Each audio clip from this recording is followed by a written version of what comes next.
రీసెంట్గా నేను ఒక సబ్స్క్రైబర్తో మాట్లాడడం జరిగింది. ఆయన నన్ను అప్రోచ్ అవ్వడానికి ప్రధానమైన కారణం డౌట్.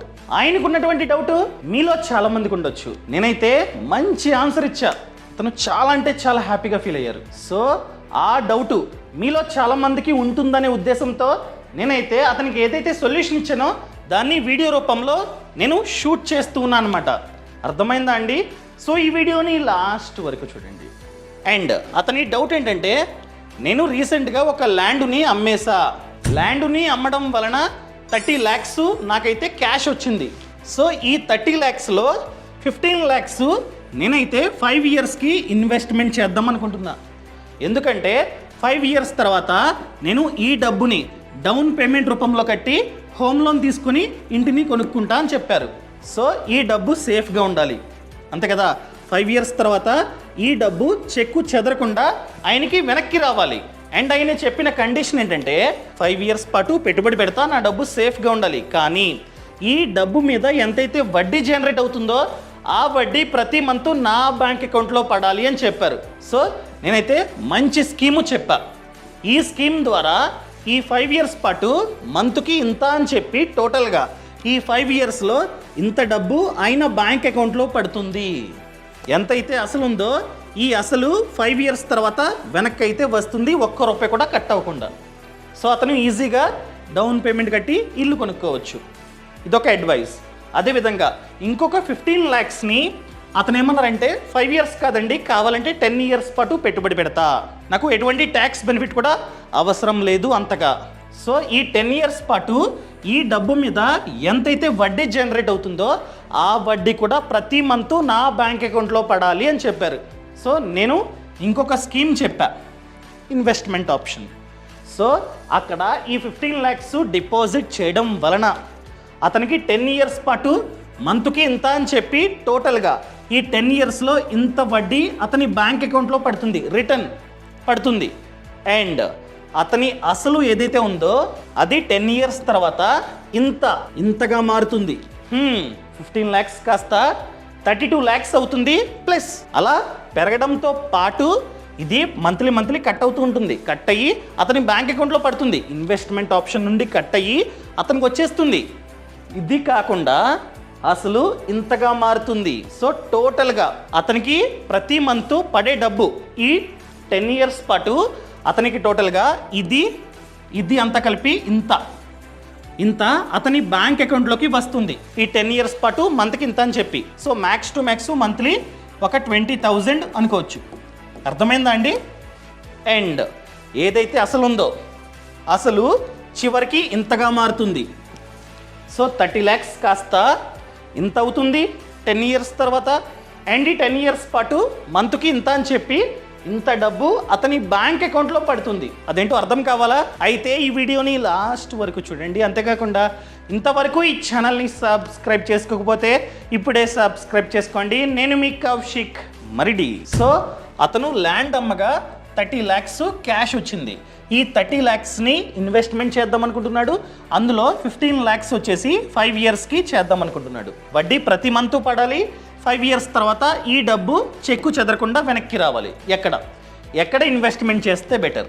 నేను చెప్పింది post office monthly income scheme. So post ఆఫీస్కి వెళ్ళి మనమైతే ఈ ఖాతాని ఓపెన్ చేసుకోవచ్చు. ఇది గవర్నమెంట్ స్కీమ్. సో ఇది 100% సేఫ్. మన డబ్బు సేఫ్ అనమాట. మినిమం పెట్టుబడి 1000, మ్యాక్స్ వచ్చేసి 9 lakhs, అది కూడా సింగిల్ అకౌంట్. ఒకవేళ మీరు కనుక జాయింట్ ఖాతాని ఓపెన్ చేస్తే మనం max to max 15 lakhs deposit చేసుకోవచ్చు. జాయింట్ ఖాతా అంటే మీరు మీ వైఫ్ ఇద్దరు కలిపి ఈ ఖాతాని ఓపెన్ చేస్తే మనం 15 lakhs వరకు డిపాజిట్ చేసుకోవచ్చు అనమాట. 10 year 5 years. 5 years తర్వాత ఈ డబ్బు చెక్కు చెదరకుండా మనకి వెనక్కి అయితే వస్తుంది. సో ఈ 5 years పాటు ఇంత వడ్డీ 7.4% ప్రెజెంట్ ఇంత వడ్డీ చెప్పున ప్రతి మంత్ వడ్డీ మన బ్యాంక్ అకౌంట్లో పడుతూ ఉంటుందన్నమాట. అర్థమైందా అండి? ఈ 5 years పాటు. సో ఎంత పెట్టుబడి పెడితే ఎంత వడ్డీ మన బ్యాంక్ అకౌంట్లో పడుతుందో మనమైతే ప్రాక్టికల్గా ఇప్పుడు చూద్దాం. మనం కనుక 15 lakhs వడ్డీ 7.4 5 years ఎంత? ఇదిగోండి, మంత్కి 9,250. అర్థమైందా అండి? సో మీ డబ్బు సేఫ్గా ఉంటుంది అండ్ ప్రతి మంత్ 9,250 మన బ్యాంక్ అకౌంట్లో పడుతుంది. సో 5 years అంటే 60 months అంతే కదా.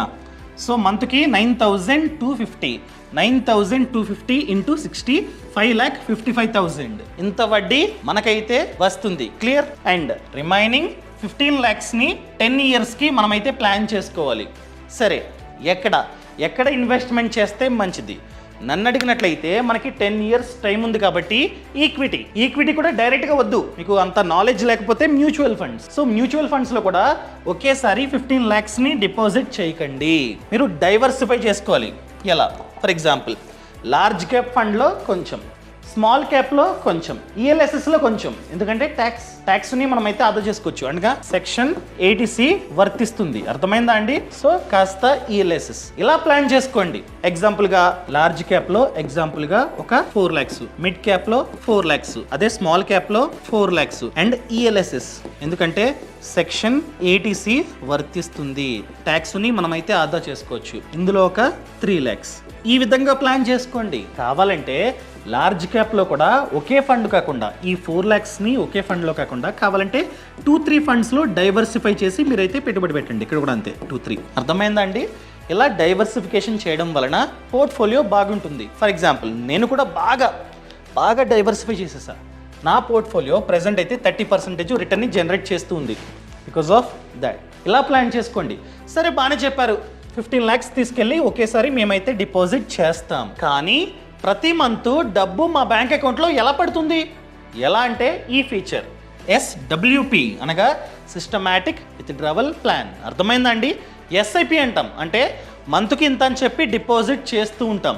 ఒకవేళ మీరు కనుక లంసమ్గా ఇంత డబ్బుని డిపాజిట్ చేస్తే SWPని మీరైతే చూస్ చేసుకోవచ్చు, సిస్టమాటిక్ విత్డ్రావల్ ప్లాన్. మీరు చెప్పాలి మంత్కి ఇంత అని చెప్పి. సో అలా చెప్తే ప్రతి మంత్ అంత డబ్బు కట్ అయ్యి, అనగా ఇన్వెస్ట్మెంట్ ఆప్షన్లో కట్ అయ్యి మన బ్యాంక్ అకౌంట్లో పడుతూ ఉంటుంది. ఫర్ ఎగ్జాంపుల్ ఒక ఫండ్లో మీరు 3 lakhs డిపాజిట్ చేస్తూ ఉన్నారు. వాళ్ళకి చెప్పాలి SWP ఆప్షన్ నాకైతే ఇవ్వండి, నాకు ప్రతి మంత్ ఇంత నా బ్యాంక్ అకౌంట్లో పడాలి అని చెప్తే వాళ్ళు చేస్తారు. అర్థమైందా అండి? ఈ విధంగా మీరైతే ప్లాన్ చేసుకోవచ్చు. సో నన్ను అడిగారు కదా, అతను ఏం చెప్పారంటే ఫస్ట్ 5 yearsలో నాకు ప్రతి మంత్ 20,000 వడ్డీ నా బ్యాంక్ అకౌంట్లో పడాలి అని చెప్పారు. అక్కడ ఆల్రెడీ చెప్పా, ఏది post office monthly income scheme, అక్కడ 9,250 అతని బ్యాంక్ అకౌంట్లో పడుతుంది. సో రిమైనింగ్ డబ్బు 10,750. సో అది చెప్పా, ఇక్కడ 10,750 మీ బ్యాంక్ అకౌంట్లో పడేటట్టు ప్లాన్ చేసుకోండి అని చెప్పా. సరే చూద్దాం, ఇప్పుడు ప్రాక్టికల్గా మనమైతే చూద్దాం SWP. ఓకేనా? ఇక్కడ 15 lakhs అంతే కదా, 15 lakhs అండ్ మంత్కి ఎంత కావాలి మనం ఆల్రెడీ కౌంట్ చేసాం, 10,750 అంతే కదా, 750. అండ్ రిటర్న్ చూసుకున్నట్లయితే 10 years కాబట్టి మేబీ ఒక 15 అనుకోవచ్చు, 15 యావరేజ్. అదేవిధంగా టైం 10 years అంతే కదా, 10 years. చూడండి, సో ఈ 10 years పాటు మంత్కి 10,750 చొప్పున మీ బ్యాంక్ అకౌంట్లో 12,90,000 క్రెడిట్ అవుతుంది. ప్రతి మంత్ ఇంత, అక్కడ 9,250, ఇక్కడ 10,750. సో మీకు ఒక 5 years పాటు 20,000 మీ బ్యాంక్ అకౌంట్లో పడుతుంది. 5 years తర్వాత నుండి ఇంత 10,750 మీ బ్యాంక్ అకౌంట్లో పడుతుంది.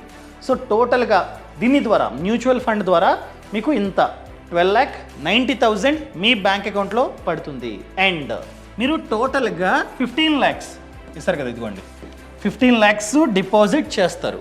అండ్ ప్రతి మంత్ ఇంత డబ్బు కట్ అవుతూ ఉంటుంది, కట్ అయ్యి మీ బ్యాంక్ అకౌంట్లో పడుతూ ఉంటుంది. అయినా కూడా టెన్యూర్ అయ్యేసరికి, అనగా 10 years తర్వాత 15 lakhs కాస్త 32 lakhsగా మారుతుంది. ఎందుకు? ప్రతి మంత్ ఇంత అమౌంట్ కట్ అవుతూ ఉంటుంది, అయినా కూడా ఇంతలా రిటర్న్ ఎలా వచ్చింది? ఎలా అంటే power of compounding. 10 years time ఉంది, ప్రతి మంత్ కాస్త అమౌంట్ కట్ అవుతున్నా రిటర్న్స్ యాడ్ అవుతూ ఉంటాయి కదా. ఫర్ ఎగ్జాంపుల్ మార్కెట్ బాగుంది, బాగా రిటర్న్స్ అనేవి వస్తూ ఉంటాయి. సో 10 yearsలో అప్స్ డౌన్స్ కామన్. కానీ ఇండియా గ్రోయింగ్ ఎకానమీ కనుక మనం డబ్బంతా తీసుకెళ్ళి ఈక్విటీ మ్యూచువల్ ఫండ్స్లో పెట్టుబడి పెట్టాం కనుక మేబీ 10 ఇయర్స్లో మంచి రిటర్న్స్ రావచ్చు, యావరేజ్గా 15% రావచ్చు. సో అలా కనుక 10 ఇయర్స్ పాటు 15% రిటర్న్ జనరేట్ అయితే ఈ 15 lakhs ఇంత అమౌంట్ కట్ అవుతున్నా కూడా ఇంతగా మారుతుంది. సో అదే చెప్పా, అర్థమైందా అండి? సో ఇది కూడా బెనిఫిటే. అండ్ మీకు ఇంకా క్లియర్గా అర్థం కావాలంటే ఇలా చూద్దాం, మీకు అర్థమవుతుంది. మంత్కి 10,750, సో 120 months అంతే కదా, 10 years టోటల్గా 12,90,000 మీ బ్యాంక్ అకౌంట్లో పడుతుంది. అండ్ మీకు స్టార్టింగ్లోనే చూపించా, అండ్ అసలు ఇంతగా మారుతుంది. రెండు కలిపితే మీకు ఇంత బెనిఫిట్, అర్థమైందా అండి? అండ్ ఇవి రెండు కలిపితే ఇంత, అర్థమైందా? సో టోటల్గా ఇది కలిపితే చాలా పెద్ద అమౌంట్. ఇంత అమౌంట్ మీ చేతిలో ఉంటే అది ఇంతగా మారుతుంది. అది కూడా ఇంత అమౌంట్ మీకు ఆల్రెడీ వచ్చిన తర్వాత కూడా ఇంత మీకైతే మిగులుతుంది. అంటే దీనిలో ఈ 15 lakhs కూడా కౌంటే. 5 years తర్వాత మీరైతే ఫ్లాట్ కొనేసుకుంటారు, అట్లీస్ట్ ఇంత మిగులుతుంది కదా, ఫ్లాట్ వస్తుంది, డౌన్ పేమెంట్కి ప్లస్ ఇంత ఫైనల్గా మిగులుతుంది. అర్థమైందా అండి? సో ఇలా ప్లాన్ చేసుకుంటే ఫ్యూచర్ బాగుంటుంది. అండ్ దీంతో పాటు ఇంకొకటి చాలా అంటే చాలా ముఖ్యం, అదే ఫ్యామిలీ. మనకి ఏదైనా జరిగితే మన ఫ్యామిలీ పరిస్థితి ఏంటి? అందుకనే ప్రతి ఒక్కరు టర్మ్ ఇన్సూరెన్స్ ప్లాన్ని తీసుకోవాలి. ఫర్ ఎగ్జాంపుల్, మీరు ఇప్పుడు హోమ్ లోను, కార్ లోను, ఆ లోను, ఈ లోను చాలా తీసుకున్నారు. రేపు మనకి ఏదైనా జరిగితే మన ఫ్యామిలీ కట్టాలి. For example home loan EMIs మన ఫ్యామిలీ కట్టలేకపోతే బ్యాంక్ వచ్చి ఇంటిని స్వాధీనం చేసుకుంటుంది. మన ఫ్యామిలీ రోడ్డు మీద రావాల్సిన సిచ్యువేషన్. ఇలా జరగకుండా ఉండాలంటే ప్రతి ఒక్కరు టర్మ్ ఇన్సూరెన్స్ ప్లాన్ని తీసుకోండి. ఫర్ ఎగ్జాంపుల్ 2 కోట్ల కవరేజ్ గల ప్లాన్ తీసుకోండి. ఎగ్జాంపుల్గా తీసుకున్నారనుకోండి, 1 కోటి అప్పులు, హోమ్ లోన్, కార్ లోన్, అది ఇది. సో బ్యాంకులు తీసుకుంటాయి, రిమైనింగ్ 1 కోటి మీ ఫ్యామిలీకి వెళ్తుంది. సో మీ ఫ్యామిలీ అట్లీస్ట్ మీరు లేకపోయినా కూడా ఆర్థికంగా స్ట్రాంగ్గా ఉంటారు. అర్థమైందా అండి? సో ఇలా ప్లాన్ చేసుకోండి. సరే, బాగానే చెప్పారు. మంచి కంపెనీ ఏముంది చెప్పండి, చెప్తా. వన్ ఆఫ్ ది బెస్ట్ వచ్చేసి ఇది, అదే బజాజ్ అలియన్స్. ఎందుకంటే వీళ్ళ యొక్క క్లెయిమ్ సెటిల్మెంట్ రేషియో చూసుకున్నట్లయితే 99.04, అదేవిధంగా solvency 516, which is very high. అర్థమైందా అండి? చాలా అంటే చాలా ఎక్కువ ఉంది. అదేవిధంగా CARE వాళ్ళు AAA రేటింగ్ అయితే ఇచ్చారు. అండ్ దాంతోపాటు వీళ్ళకి 2.82 crore కస్టమర్స్ అయితే ఉన్నారనమాట. ఇంతమంది ఇక్కడ పాలసీ అయితే తీసుకున్నారు ఈ కంపెనీలో. అండ్ ఇది చాలా పాతది. ఒకవేళ మీరు కనుక ఈ కంపెనీలో టర్మ్ ఇన్సూరెన్స్ ప్లాన్ తీసుకున్నట్లయితే ఫ్రీ హెల్త్ మేనేజ్మెంట్ సర్వీస్ కూడా ఉంది. Up to 14,000 per year. మనమైతే నార్మల్గా అంత కట్టాలి, అది ఆదా, అది కంప్లీట్గా ఫ్రీ. అదేవిధంగా మీరు కనుక ఫస్ట్ టైం తీసుకుంటున్నట్లయితే 17% వరకు డిస్కౌంట్ ఉంది. అర్థమైందా అండి? ఒకవేళ మీ ఏజ్ చాలా తక్కువ, మీరు కనుక 2 కోట్ల కవరేజ్ గల పాలసీ తీసుకుంటున్నట్లయితే మీరు జస్ట్ రోజుకి 25 రూపీస్ మాత్రమే కట్టాలి. అర్థమైందా అండి? సో చాలా అంటే చాలా తక్కువ. సో దీని లింకు నేను కింద డిస్క్రిప్షన్లో ఇచ్చా, క్లిక్ చేస్తే ఈ విధంగా వస్తుంది. ఇక్కడ మీ సమాచారాన్ని అంతా ఎంటర్ చేస్తే వాళ్ళు మీకైతే కాల్ చేస్తారనమాట. అండ్ చాలా అడ్వాంటేజెస్ అయితే ఉన్నాయి, చెప్పాను కదా 17% వరకు డిస్కౌంట్ అని చెప్పి. సో ఇందులో 5% వచ్చేసి ఫస్ట్ టైం, మీరు కనుక ఫస్ట్ టైం పాలసీ తీసుకుంటున్నట్లయితే 5% డిస్కౌంట్ అనమాట. అదేవిధంగా 6% డిస్కౌంట్ వచ్చేసి ఆన్లైన్, ఎలాగో ఆన్లైన్లో కొంటారు కాబట్టి 6% డిస్కౌంట్. అండ్ అదేవిధంగా ఆటో డెబిట్, ప్రతి ఇయర్ లేదా ప్రతి మంత్ ప్రీమియం ఆటోమేటిక్గా కట్ అయ్యేటట్టు పెట్టుకున్నట్లయితే 1% డిస్కౌంట్ అనమాట. అదే మీరు కనుక జాబ్ చేస్తున్నట్లయితే మీకు 5% డిస్కౌంట్. టోటల్గా 17% మీకైతే డిస్కౌంట్ అనేది వస్తుంది. అండ్ దాంతోపాటు accidental death benefit. For example, ఈ రైడర్ని మీరు తీసుకున్నారు, యాక్సిడెంట్లో చనిపోయారు, అలాంటప్పుడు ఎక్స్ట్రా ప్రీమియం మీ ఫ్యామిలీకి వెళ్తుంది. అదేవిధంగా ఎగ్జిట్ ఎర్లీ ఆప్షన్, ఎగ్జాంపుల్గా మీరు 60 years వచ్చేంత వరకు పెట్టుకున్నారు, మీకు 60 years వచ్చేంత వరకు పెట్టుకున్నారు, మిడిల్లో అంత అవసరం లేదు టర్మ్ ప్లాన్ అని చెప్పి ఎగ్జిట్ అవుదాం అనుకుంటున్నారు. ఎస్, ఎగ్జిట్ కూడా అవ్వచ్చు. అయినప్పుడు మీరు ఎంతైతే కడతారో, GST కాకుండా ఎంతైతే ప్రీమియం ప్రతి ఇయర్ కట్టారో అదంతా వెనక్కి అయితే ఇస్తుంది ఈ కంపెనీ. ఈ ఫీచర్ ఇందులో మాత్రమే ఉంది, వేరే చోట లేదనమాట. అదేవిధంగా ప్రీమియం హాలిడే, ఫర్ ఎగ్జాంపుల్ మీ వద్ద డబ్బు లేదు, 1 year, 2 years, 3 years వరకు ప్రీమియం కట్టకపోయినా పాలసీ రన్ అవుతూనే ఉంటుంది. ఈ గ్యాప్లో మీకు ఏదైనా జరిగితే ఫ్యామిలీకి ప్రీమియం వెళ్తుంది. వేరే కంపెనీస్ అలా కాదు. మనం కనుక కట్టడం మానేస్తే అక్కడతో ల్యాప్స్, కవరేజ్ ఫ్యామిలీకి వెళ్ళదు. ఇక్కడ అలా కాదనమాట. అదేవిధంగా పొరపాటున యాక్సిడెంట్ అయింది, సో కాళ్ళు చేతులు ఇరిగిపోయాయి, అనగా ఇక్కడ పర్మనెంట్ డిసేబిలిటీ వచ్చింది. అలాంటి సందర్భాల్లో ఇంకా ఎంతైతే టర్మ్ ఉంటుందో ఆ టర్మ్ అంతటి సేపు మనమైతే ప్రీమియమ్స్ కట్టాల్సిన అవసరం లేదు, మాఫీ. ఇలాంటి సిచ్యువేషన్లో అది కూడా ఉంది. అదేవిధంగా ట్యాక్స్, మనం ట్యాక్స్ను అయితే ఆదా చేసుకోవచ్చు అనమాట. ఒకవేళ మీరు కనుక కొనుక్కుందాం అనుకున్నట్లయితే ఇది చూసి కొనుక్కోవచ్చు. Claim settlement ratio, solvency ratio రెండూ బాగున్నాయి. అదేవిధంగా బజాజ్ అలియన్స్ అనేది ఎప్పటి నుంచో ఉంది అండ్ రేటింగ్ కూడా మంచిగా ఉంది. చాలా అంటే చాలామంది కస్టమర్స్ ఆల్రెడీ ఉన్నారనమాట. ప్లస్ డిస్కౌంట్ కూడా ఇస్తూ ఉంది ఈ కంపెనీ. ఒకవేళ మీరు కనుక కొనుక్కుందాం అనుకున్నట్లయితే కింద డిస్క్రిప్షన్లో అదేవిధంగా పక్కన కామెంట్స్లో లింక్ ఉంది, క్లిక్ చేసి మీరైతే కొనుక్కోండి. సో ఈ సమాచారం నచ్చితే దయచేసి కామెంట్లో చెప్పండి, నచ్చితే నచ్చింది లేదా నచ్చలేదు. అండ్ అదేవిధంగా ఫ్రీడమ్ యాప్ అండి, ఫ్రీడమ్ యాప్ లింక్ కూడా కింద డిస్క్రిప్షన్లో ఉంది. ఫ్రీడమ్ యాప్లో చూసుకున్నట్లయితే 1000 కంటే ఎక్కువే కోర్సెస్ ఉన్నాయి about business, farming and finance. So మీరు ఒక వ్యాపారాన్ని స్టార్ట్ చేద్దాం అనుకున్నట్లయితే ఆ వ్యాపారంలో ఎవరైతే సక్సెస్ అయ్యారో వాళ్ళు మీకు ఎక్స్ప్లెయిన్ చేస్తారు. అదేవిధంగా ఫార్మింగ్, మీరు కొత్తగా వ్యవసాయాన్ని చేద్దాం అనుకుంటున్నారు, ఎవరైతే రైతన్న సక్సెస్ అయ్యారో ఆ రైతన్న మీకు A to Z ఎక్స్ప్లెయిన్ చేస్తారనమాట. And finance, stock market course, mutual fund course, ఇలా చాలా అంటే చాలా కోర్సులు ఉన్నాయి. సో ఇప్పుడే ఫ్రీడమ్ యాప్ని డౌన్లోడ్ చేసుకోండి. యాప్ లింక్ అన్నది కింద డిస్క్రిప్షన్లో ఉంది. Thank you so much. Thanks for watching. జై హింద్.